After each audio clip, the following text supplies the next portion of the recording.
الله وبركاته. الحمد لله رب العالمين حمدا يوافي نعمه ويكافئ مزيده. يا ربنا لك الحمد كما ينبغي لجلال وجهه الكريم وعظيم سلطانك. أحمدك سبحانك وتعالى بكل الحمد والثناء عليك، ثم نشهد أن لا إله إلا الله وحده لا شريك له، ونشهد أن محمدا عبده ورسوله لا نبي ولا رسول بعده. ثم أوصيكم ونفسي بتقوى الله بقوله سبحانه: يا أيها الذين آمنوا اتقوا الله حق تقاته ولا تموتن إلا وأنتم مسلمون.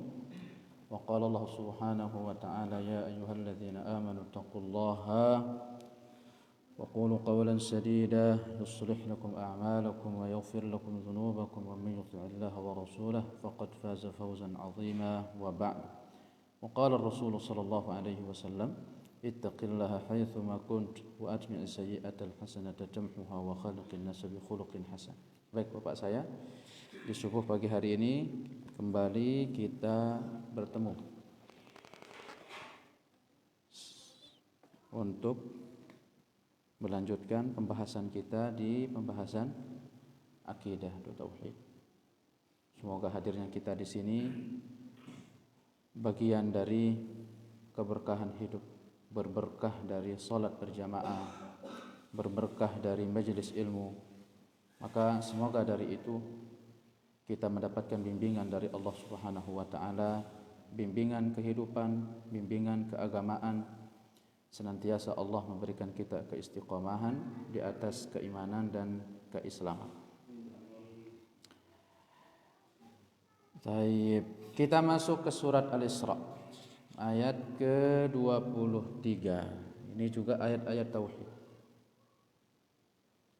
Di sini Allah Subhanahu wa taala berfirman: A'udzu billahi minasyaitonir rajim. Wa qadha rabbuka alla ta'budu illa iyyah wa bil walidaini ihsan. Ya, ini ayat juga mengandung tema tentang tema tauhid. Wa qadha.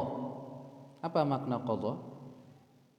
Kalau terjemah di situ kayaknya Allah mewasiatkan atau Allah memutuskan.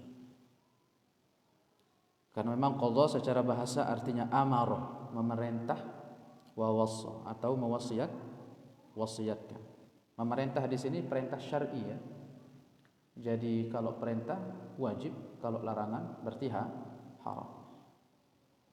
Ya, perintah yang disebut dengan qadha. Makanya dari situ lahir kalimat qadha. Ya, qadha itu apa? Memutuskan. Makanya qadha itu dibagi dua, ada qadha syar'i, ada qadha kauni. Apa qadha syar'i? Qadha syar'i itu yang mengandung halal haram, kemudian kebaikan dan keburukan, ya. Dan itu tidak mesti dia diputuskan oleh Allah. Paham maksudnya?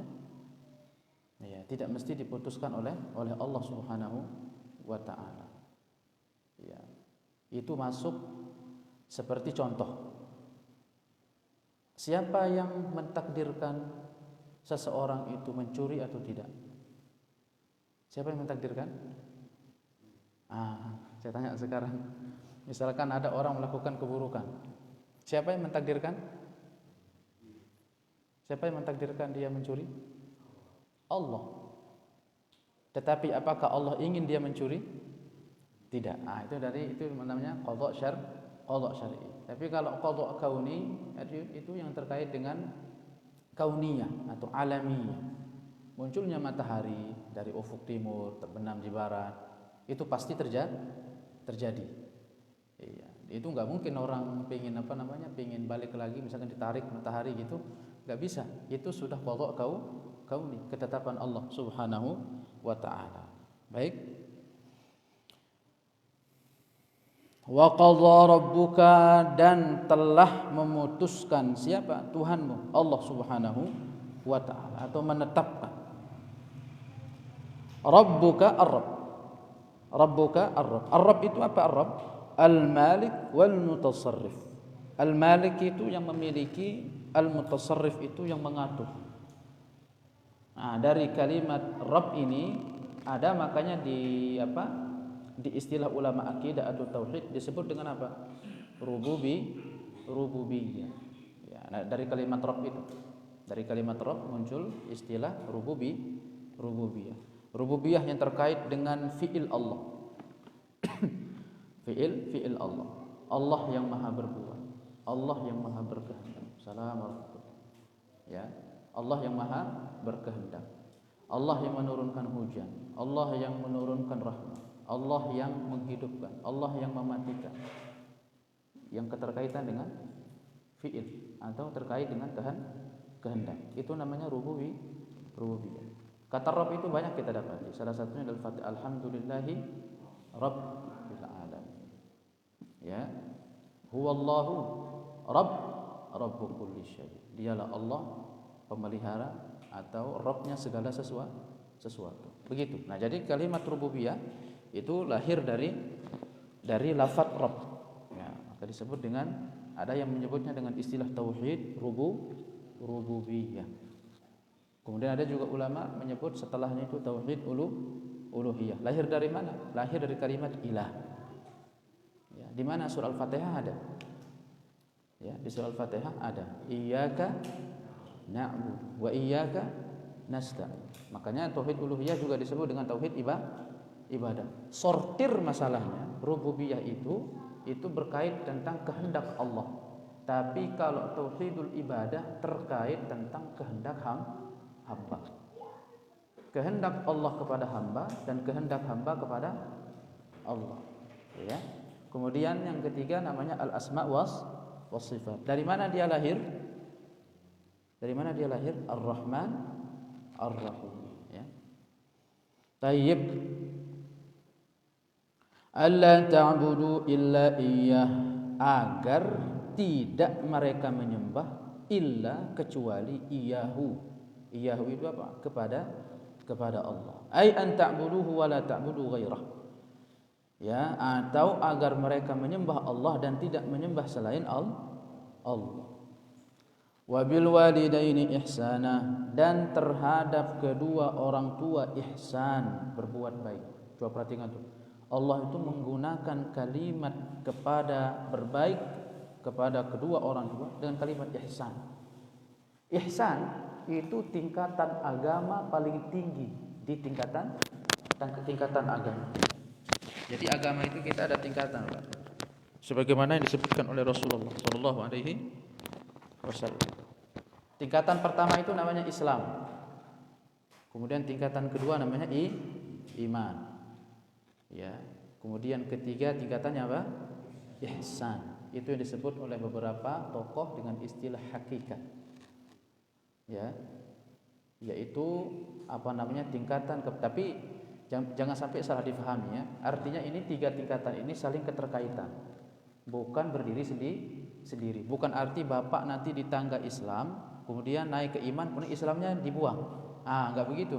Kemudian naik tangga ke iman, imannya dibuang, tinggal apa? Tinggal hakikatnya. Wah, itu enggak masuk yang dimaksudkan oleh Rasulullah. Nah, ketiga ini memiliki apa? Memiliki keterkaitan.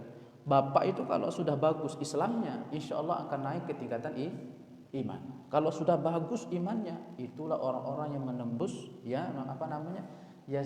yasdalaz, orang-orang yang mampu mengecap rasa lezat ketika dia beribadah kepada Allah. Itu tingkatan apa? Ihsan. Jadi kita datang ke masjid itu bukan sekedar untuk menghabiskan masa ngantuk dari rumah, tidak. Tetapi benar-benar lezat. Benar-benar lezat. Semalam itu saya bahas di masjid terkait dengan asma wa sifat Allah. Salah satu nama Allah disebut At-Tayyib. Ternyata At-Tayyib itu di kalangan ahlul arifin, ahli ibadah, itu merupakan nama yang paling lezat dirasakan oleh mereka. Ya, Tayyib. Namanya apa? At-Tayyib. Innallaha ta'ala tayyibun wa la yaqbalu illa tayyibah. Kan begitu hadisnya ya. Sesungguhnya Allah itu maha baik dan Allah tidak menerima kecuali yang baik-baik. Baik. Nah, coba perhatikan, Allah menggunakan berbuat baik kepada kedua orang tua, itu kalimatnya ihsan. Tingkatan paling tinggi di agama kita. An ta'budallaha ka'annaka tarah fa illam takun tarah fa innahu yarah. Engkau beribadah kepada Allah seakan-akan engkau melihat Dia. Kalau tidak bisa engkau hadirkan itu, maka tetapkan hadirkan pengawasan bahwasanya Allah senantiasa melihat. Itu namanya ihsan. Guru pernah dulu mencontohkan ihsan. Ada yang mencontohkan ihsan begini. Saya punya uang 50.000. Saya punya uang 50.000 Bapak saya. Ya. Saya punya uang 50.000. Uang 50.000 atau saya punya uang 100.000. 100.000 ya. 50.000 buat saya beli cabai, 50.000 saya buat sedekah. 50.000 buat beli cabai, 50.000 buat sedekah. Baik. Ini normal atau tidak normal? Normal. Ya, orang biasanya kan sedekah itu selalu dengan harta yang lebih. Begitu ya. Tapi begitu saya punya uang 50.000 yang saat itu hanya saya pakai beli cabai, kemudian datang misalkan depan rumah orang yang paling butuh, misalkan dia minjam atau apa begitu ya, kemudian 50.000-nya saya kasih, dan setelahnya itu saya bertawakal kepada Allah. Itulah ihsan. Itulah ihsan. Ya. Beda ketika kita lagi mampu, beda ada tuh tingkatan. Ketika kita benar-benar tawakal penuh kepada Allah, lalu kita memberi, itu namanya ihsan. Nah, dan di situ Allah Subhanahu wa taala menggunakan berbakti kepada kedua orang tua itu menggunakan kalimat ihsan. Dan perhatikan Bapak saya, berbakti kedua orang tua itu Allah letakkan kedua setelah perintah tauhid. Makanya kata para ulama itu, orang yang bisa berbakti kepada kedua orang tua itu adalah orang yang memang punya ma'rifat bagus kepada Allah. Kalaupun yang kita lihat keseharian, maaf, Ustaz, dia sering ngaji kok Ustaz, dia sering ini kok, dia rajin kok ke masjid Ustaz, tapi kok hubungan sama orang tua nggak baik-baik ya? Mungkin saja kelihatannya, yang batinnya kita tidak ketahui. Karena hubungan kuat antara Allah dengan orang tua itu kuat. Kalau misalkan memang kita hubungan dengan Allah itu benar-benar tulus, jujur, insya Allah itu akan bercabang ke orang tua itu baik. Ya jangankan orang tua, tetangga, istri, ya. Sampai ada yang mengatakan, ya Allah Ustaz, dia ngaji tiap hari kok Ustaz, dia rajin ke masjid kok Ustaz, cuman enggak bagus sama istrinya, enggak bagus.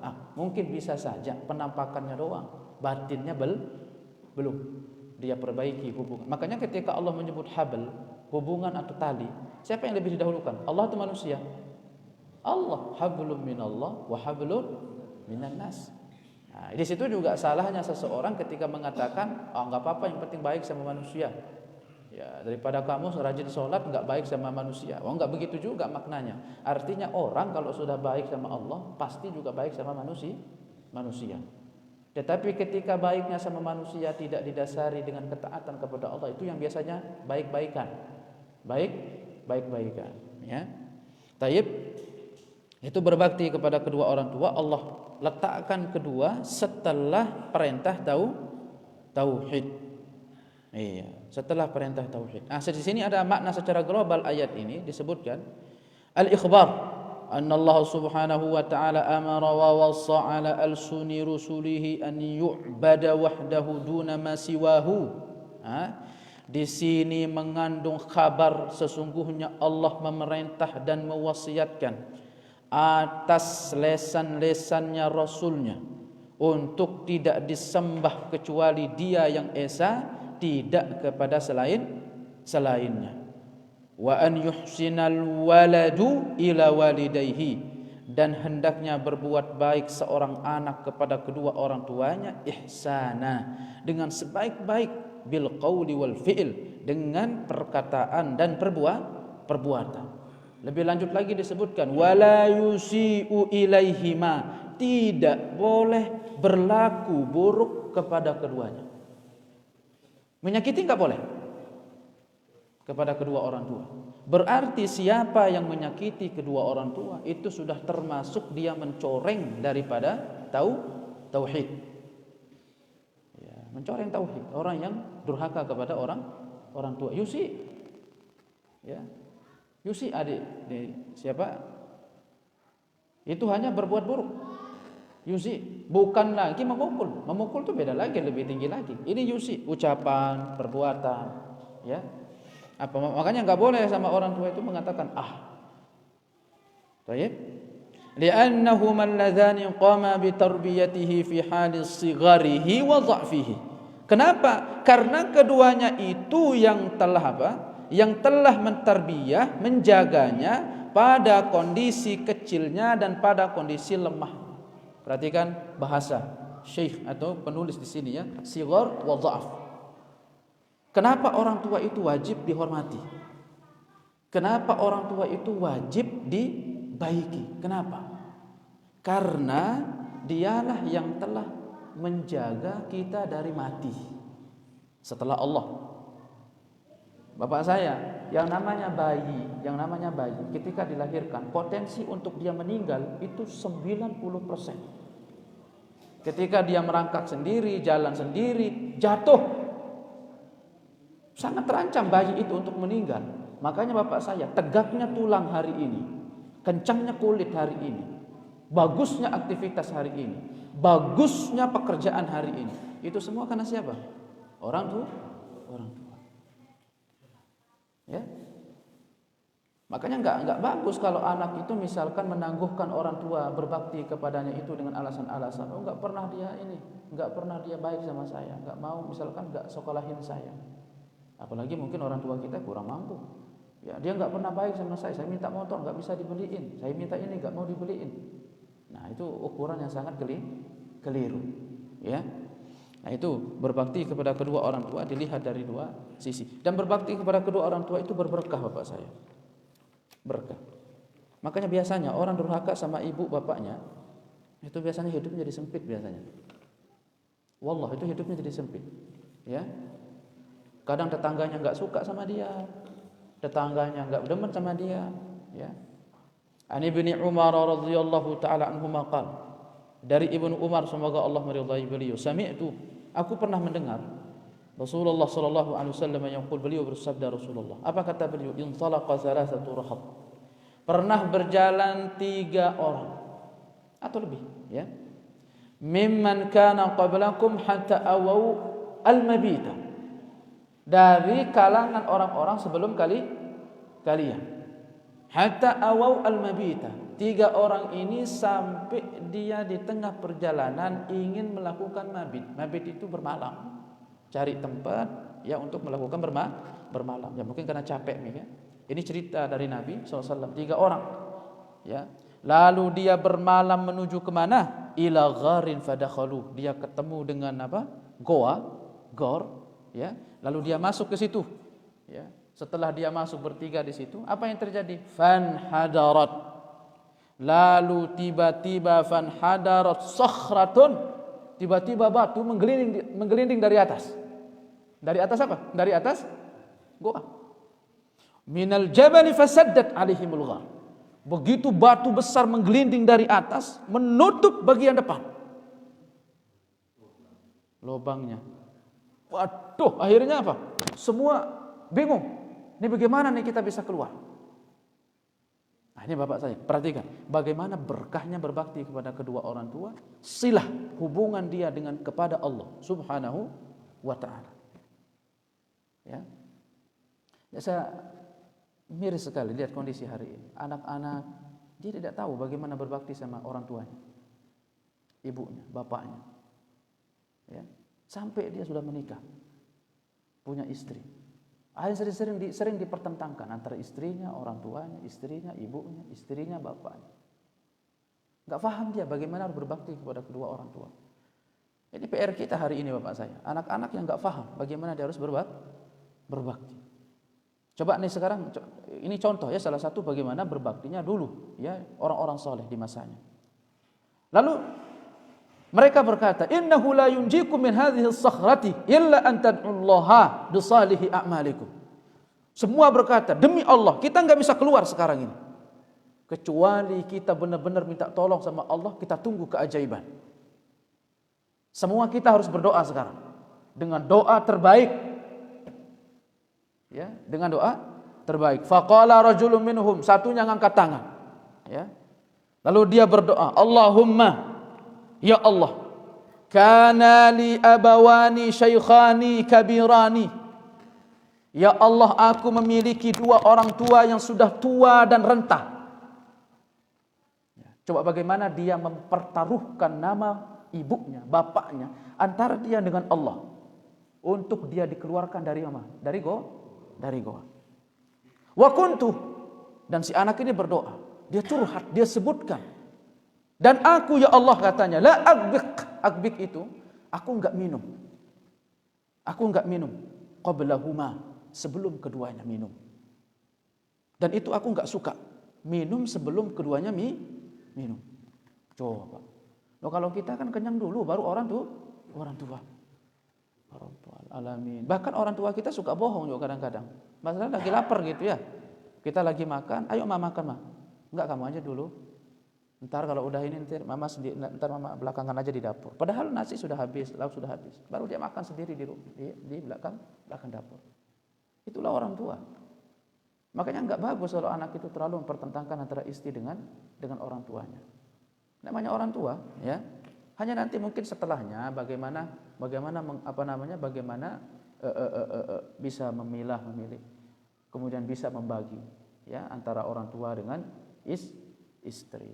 Makanya ada contoh yang bagus dari Ali radhiyallahu taala anhu ketika beliau menikah dengan siapa? Fatimah Zahra bint Rasulullah sallallahu alaihi wasallam.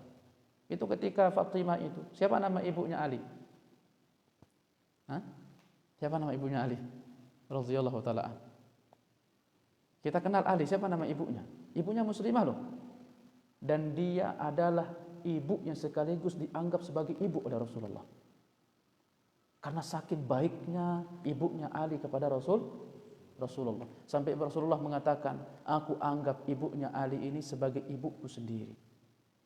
Karena di bawah pengawasan ibunya Ali itu pun Rasulullah sempat mengenyam bagaimana rasa hangatnya seorang perhatian seorang ibu. Makanya sangat disayang oleh Rasulullah sallallahu alaihi wasallam. Siapa nama ibunya? Fatimah, ibunya.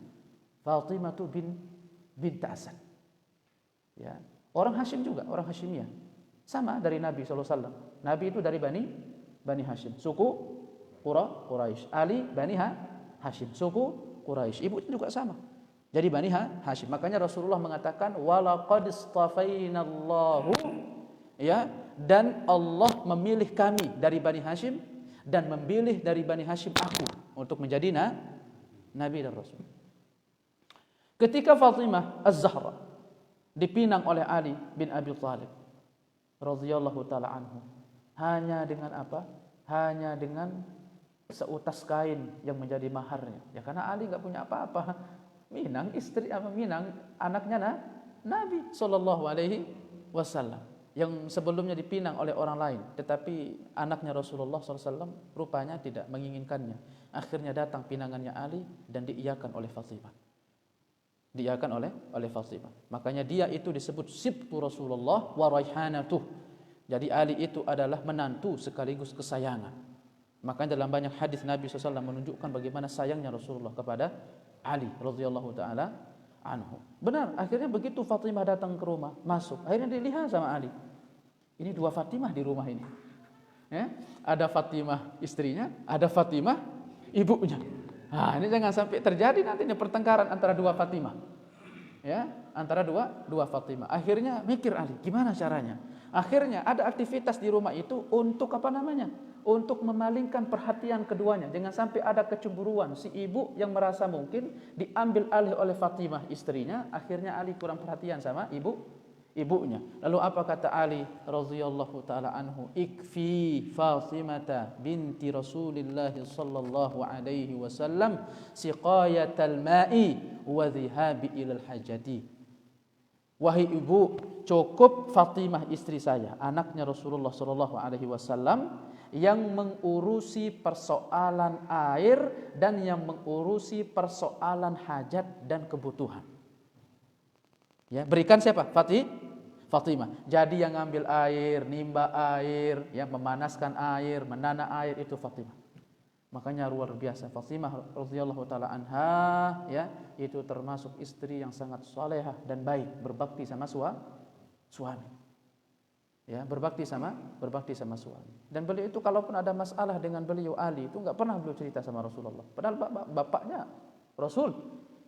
Pingin cerita, minta solusi sebagaimana orang datang ke Rasul minta solusi. Fatimah enggak. Pernah suatu ketika Rasulullah SAW datang ke rumahnya anaknya, ya ingin jenguk anaknya sekaligus ingin jenguk menantunya. Rasulullah begitu datang ke rumah, dilihatnya Ali enggak ada di rumah. Nah, bagusnya Rasulullah itu enggak memanggil atau enggak mencari dengan mengatakan apa? Aina zaujuki? Mana suamimu? Karena sepertinya Rasulullah mengetahui ketika suaminya enggak ada di rumah, biasanya yang Ali ada di rumah, ini ada masalah sepertinya. Nah, orang tua juga jangan terlalu masuk kehidupan rumah tangga anaknya. Ya, jangan terlalu masuk. Pada batasan-batasan. Anak tidak ada batasan untuk dia berbakti, tetapi orang tua jangan terlalu masuk ke area yang sifatnya privasi dari anak itu sendiri. Rasulullah mencari Ali. Aina bnu ammiki? Fatimah, mana anaknya pamanmu?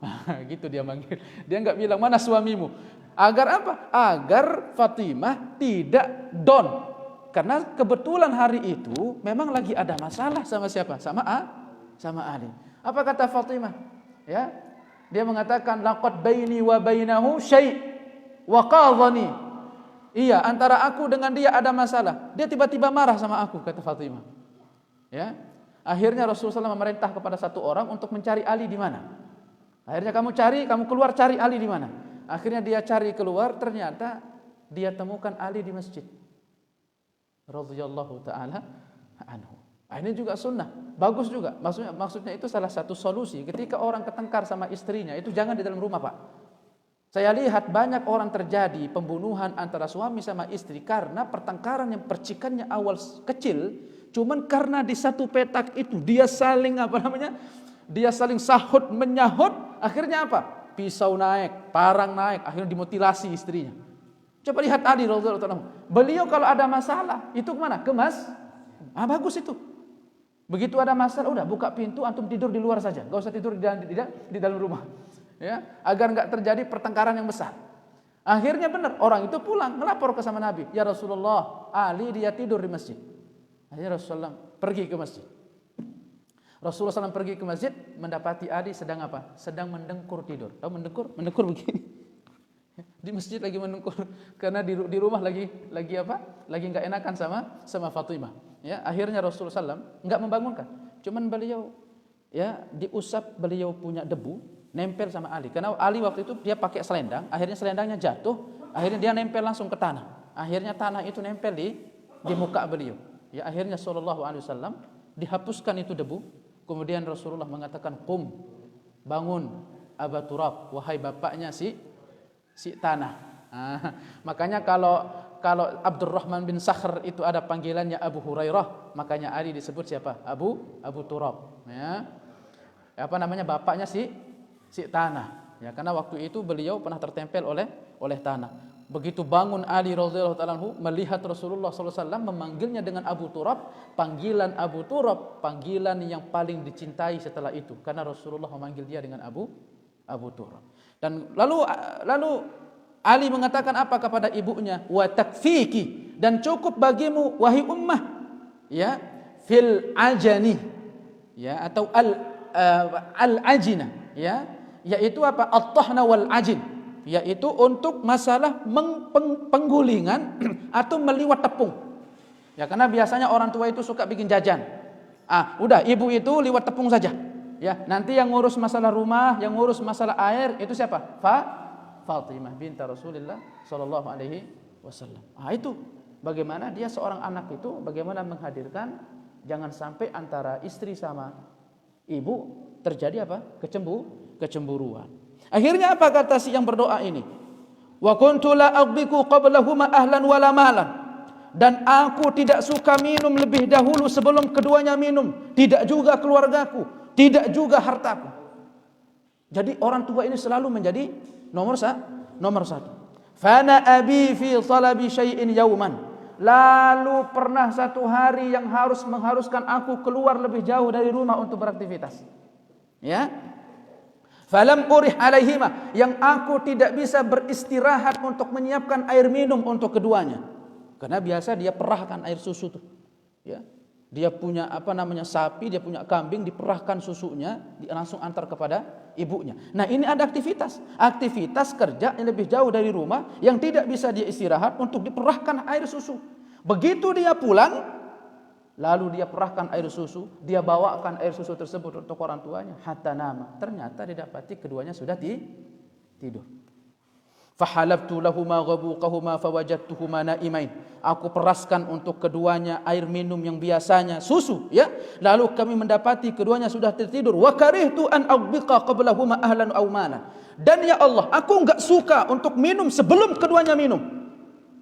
Dia sambil berdoa. Dia pertaruhkan apa yang pernah dia berbuat baik kepada orang tuanya. Falabistu, ya Allah, lalu aku berdiri. Ya, wal qadahu ala yadayya an tadhiru istiqadhahuma hatta baraqal fajr. Aku berdiri sementara gelas itu aku letakkan di tanganku, dan itu aku berdiri menunggu dia bangun dari tidur sampai subuh. Bayangkan bapak saya, orang biasanya pulang kerja kapan? Sore lah. Ya, ini bukan kerja lembur yang kayak zaman sekarang ya, orang kerja di PT. Ya, ini mah cuman orang pergi ternak kambing gitu kan. Itu kerjaannya, paling sore pulang. Sorenya pulang, sore pulang. Dia berdiri dari sore. Ya, ini di zaman sebelum, ini bukan orang Islam ya. Ini di zaman sebelum Rasulullah. Jadi dia berdiri dari sore, ya. Biasanya kalau Rasulullah menceritakan tentang umat terdahulu, itu biasanya yang dimaksudkan Bani Israil. Berdiri dari sore sampai subuh. Hanya untuk ngantar segelas air itu.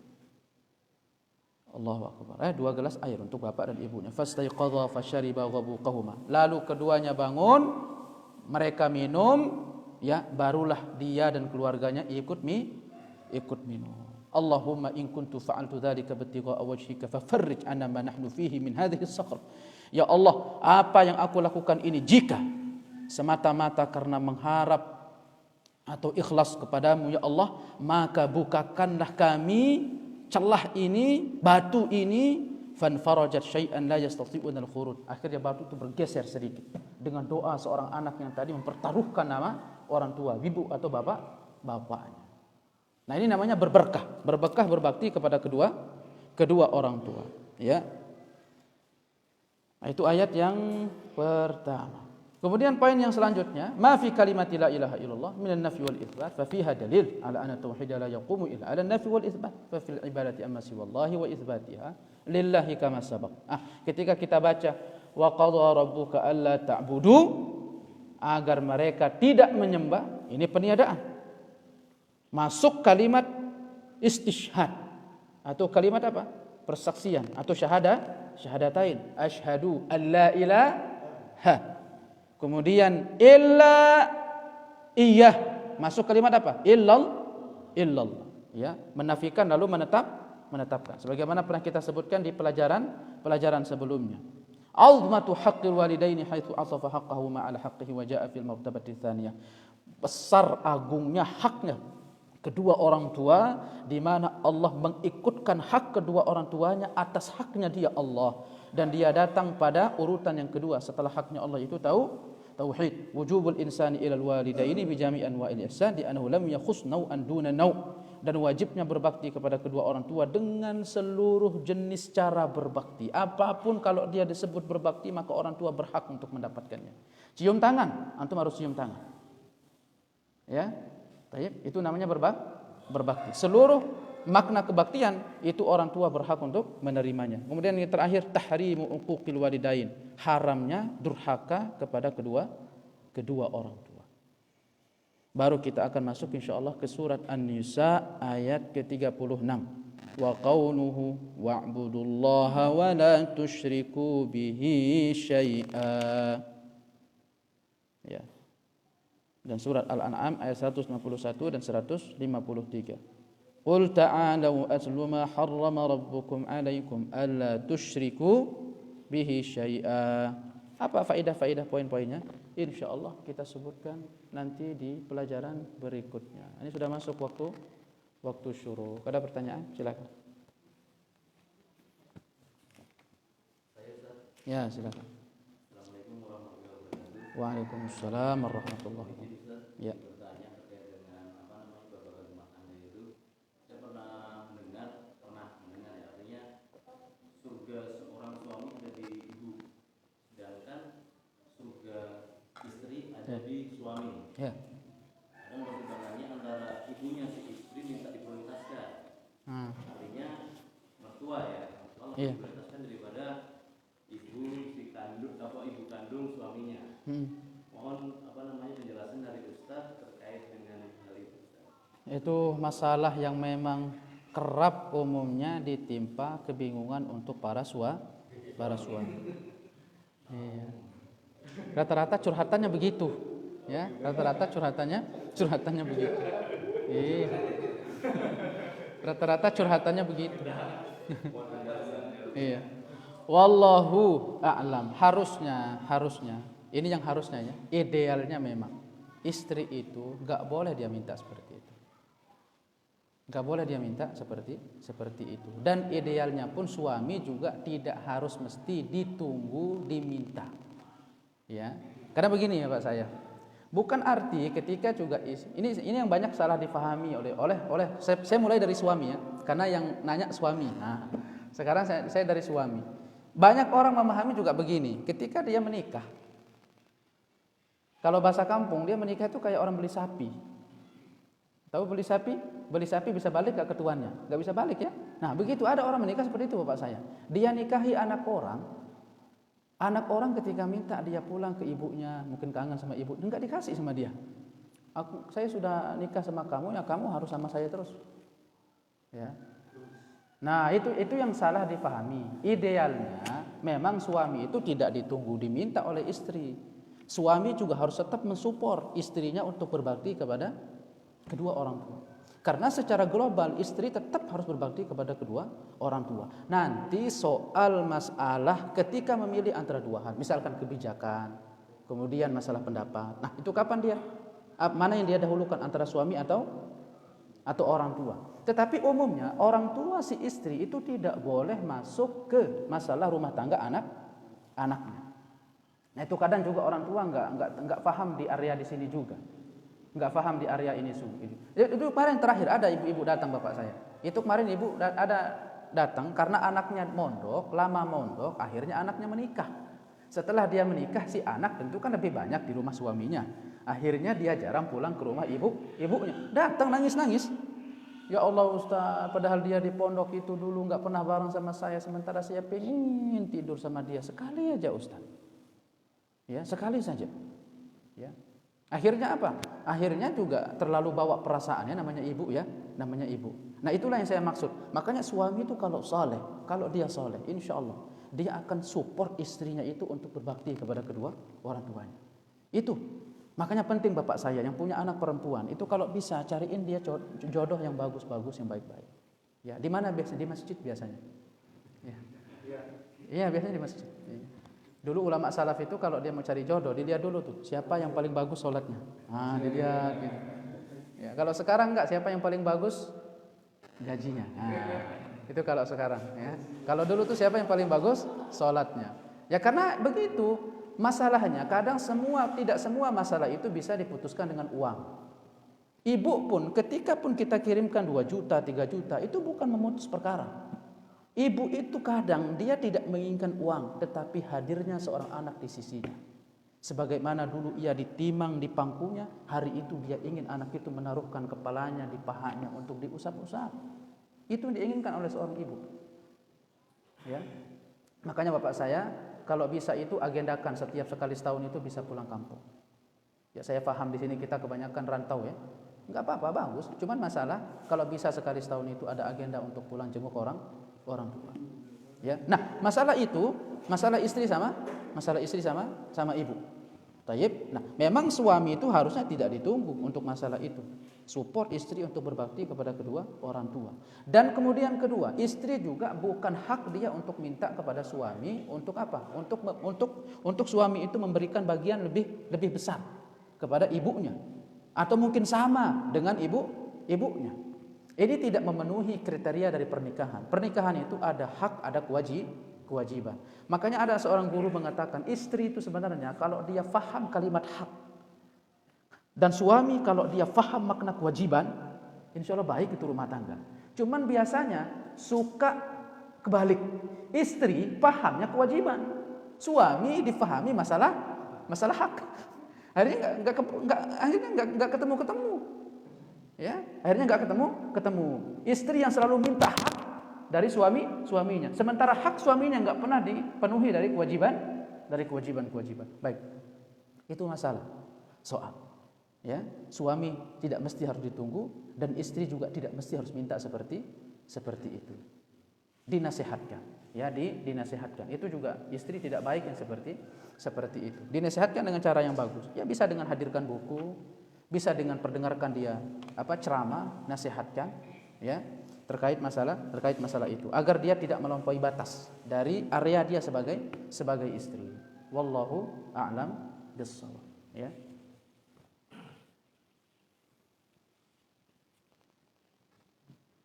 Ada lagi? Ya, silakan Pak.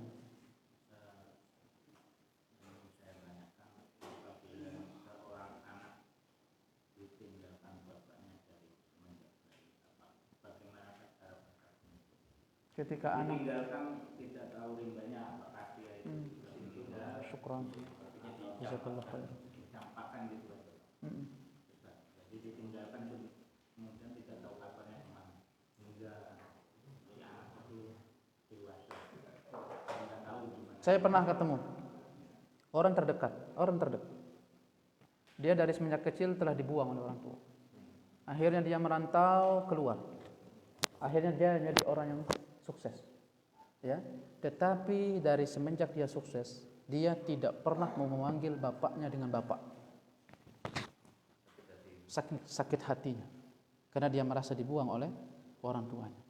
Tetapi alhamdulillah, setelah dia mengikuti kajian, akhirnya benar kesuksesan itu tidak bisa dibayar dengan usaha orang tua ketika menjaganya masih kecil. Itu yang saya bahasakan tadi.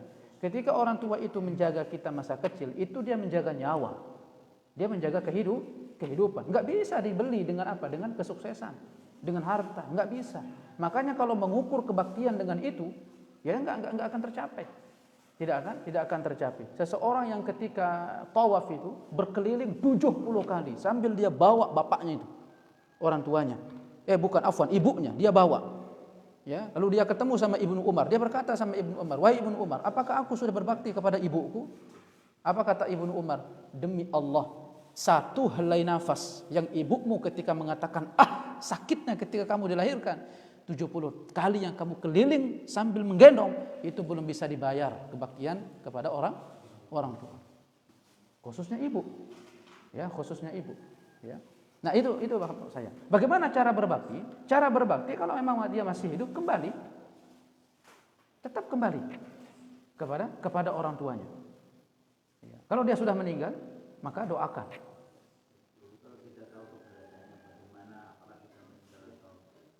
Dan kalau dia tidak tahu keberadaannya, kewajiban dia sebagai seorang anak, dia mencari tahu keadaan orang tuanya di mana.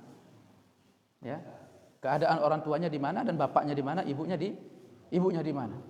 Insya Allah sekarang banyak cara untuk kita nyari keberadaan. Siapa tahu mungkin lagi main Facebook kan? Iya. Siapa tahu lagi main Facebook bapaknya, ibunya, bisa lah insya Allah ketemu ya. Sekarang serba mudah.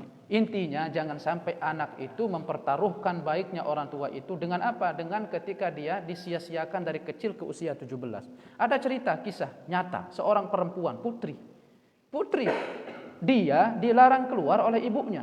Saya baca di kitab ya, itu kisahnya di Timur Tengah. Dilarang oleh ibunya untuk keluar. Karena namanya anak perempuan. Cuman begitu anak zaman sekarang. Dilarang itu dikiranya dibenci sama orang tuanya. Padahal itu demi kebaikan dia. Akhirnya apa? Dia begitu sering dia dimarah sama ibunya untuk keluar. Untuk menjaga harkat martabat dia sebagai wanita. Akhirnya keluar dia. Dia ketemu sama tukang bakso bapak saya. Dia ketemu sama tukang bakso. Tukang bakso yang sekaligus jadi ustadznya, sekaligus yang menasihatinya. Kemudian dia kelaparan, karena jauh dari rumah. Dia sudah bilang sama ibunya, aku nggak akan pulang. Akhirnya benar, dia ketemu sama tukang bakso, lapar. Akhirnya bilang sama tukang bakso, Pak, boleh nggak aku minta 1 mangkok bakso? Aku lapar sekali, saya nggak punya uang. Akhirnya si tukang bakso, ya sudah silakan. Diberikan 1 mangkok bakso, perempuan itu makan. Setelah dia makan bakso, dia meneteskan air mata. Dia menangis ketika habis makan bakso tersebut. Akhirnya si tukang baksonya mengatakan, kamu kenapa menangis? Kamu kenapa menangis? Akhirnya dia bilang, demi Allah, aku enggak pernah merasakan kebaikan kecuali kebaikan dirimu ketika engkau berikan aku makan. Langsung terkejut itu tuh tukang dagang itu. Lalu apa katakannya? Waihak, celaka kamu anak. Ya, bagaimana kamu yang saya baru kamu ketemu sehari, saya kasih kamu makan bakso satu lingkaran itu, 1 butir itu, lalu kamu katakan saya paling baik daripada orang tuamu. Sementara orang tuamu itu sudah mendidikmu, telah kasih kamu makan sampai kamu besar seperti ini. Baru dia paham itu makna berbakti. Akhirnya apa? Dia menyesal dan dia pulang dan dia minta maaf sama ibu dan bapaknya. Nah, itu orang enggak paham bagaimana harus dia berbakti kepada kedua orang. Nah, begitu Bapak saya ya. Jadi faedah kita dari ayat ini kita bisa dapat 2 hal, yaitu bagaimana memurnikan ketauhidan kepada Allah serta memurnikan tauhid kepada Allah itu bisa melahirkan berbuat baik kepada kedua orang tua. Wallahu taala a'lam bissawab. Ini bisa saya sampaikan di pagi hari ini. Agak sedikit panjang enggak apa-apa, saya mohon maaf ya. Nah, insyaallah bisa kita berjumpa lagi di pertemuan berikutnya untuk bisa kita ambil faedah-faedah dari beberapa ayat. Semoga yang hadir di sini senantiasa diberikan kesehatan oleh Allah, diberikan kelipangan hati, diberikan kelapangan jiwa untuk menyerap ilmu pengetahuan baik dari Al-Qur'an maupun sunnah Nabi sallallahu alaihi wasallam. Diberikan kelapangan waktu untuk bisa kita berjumpa di perjumpaan kita berikutnya, di pelajaran-pelajaran kita berikutnya. Wallahu waliyun dzalika wal qadiru alaih. Allahumma firil muslimin wal muslimat wal mu'minin wal mu'minat al ahya'i minhum amwat wa li jami'i masyayikhina wa li asatidina wa muallimina bi afwika ya arhamar rahimin. Subhanakallahumma bihamdika asyhadu an la ilaha illa anta astaghfiruka wa atubu ilaik. Assalamualaikum warahmatullahi wabarakatuh.